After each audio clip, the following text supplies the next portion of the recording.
Chris Mackowski for the American Battlefield Trust.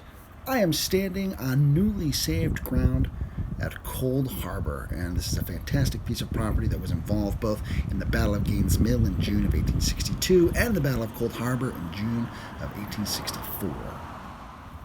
We're going to take a walk out into this field and take a look around here as part of our celebration declaring victory, saving this key piece of property.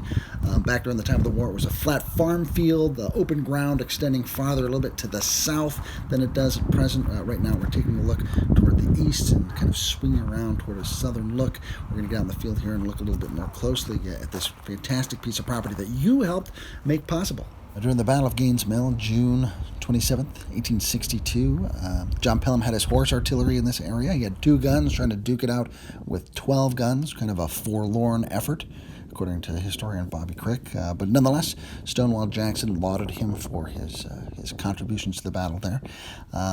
Another dozen artillery pieces from the Confederates moved into this area later on in the day. During the battle, the Cold Harbor intersection, which we're kind of looking at off in that direction now, came under Jackson's control, and he was expecting the Confederate Army to drive the Federals from west to east into this direction, so he deployed D.H. Hill's 10,000-man division off in that area, past that house, sort of expecting the Federals to come to him, and only later do they find out that the Federals are actually to their south, not to their west.